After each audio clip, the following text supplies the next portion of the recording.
I think I immediately think back to this woman I met one year on Cortez Island in BC. She was in her 80s, I think. So she'd been retired for a long time and she was just volunteering at this retreat center because that's just what she wanted to do.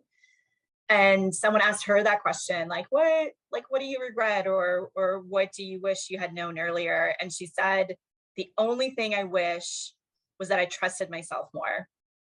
And I think that that's just something that I think back to a lot. Like I still sometimes have a lot of doubt and insecurity, and I'm not really sure. I start a new project at work or I take on some new responsibility, and I just feel like a fraud. It still happens, but I think when I was younger, as I mentioned, not having that clear perspective of like where do I need to be, and really comparing myself to other people, I just didn't trust myself that I knew what was right for me, what felt right, what the decisions were that I needed to make, that I could go after jobs that maybe I felt like didn't have the full list of credentials. I don't know if you all know that stat that especially women tend to not apply for jobs unless they have 90% or more of the skills, whereas for men it's like 50%, they'll just apply. So there's a lot of that. So I kind of feel like, it's difficult to say that it's something that you can just do. But I think there's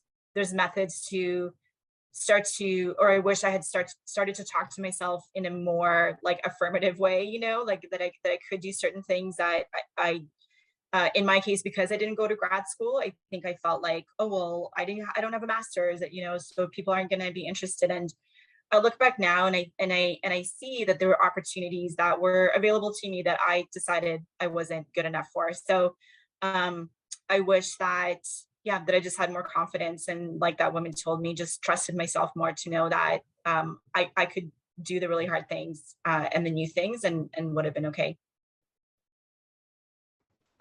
I think for me, it's kind of that maybe just getting comfortable with change earlier on. So, like I said earlier, you never really know what life's going to throw at you, and there's so much we can control, and there's a lot that we can't. It's just kind of managing to distinguish in your head between those two things as well.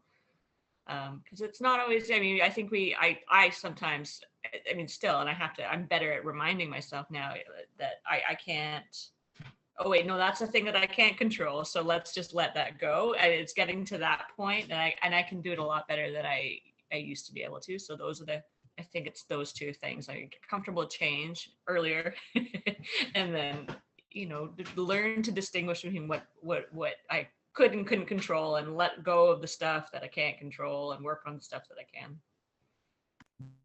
On that point, for me, it's the don't be so hard on yourself. I have a tendency toward perfectionism, and it hasn't served me well. And it took me far too long to start dealing with that, and like just try to get rid of that mindset. It's great to want to strive for excellence, but if it's affecting your mental health, if it's affecting your relationships with other people, or if you're not cultivating those because you are so focused in one direction, then it's not serving you the way you think it is. And to that end, your relationships with people are the most important thing. That is 100%, like Jen has said, that is how you get jobs.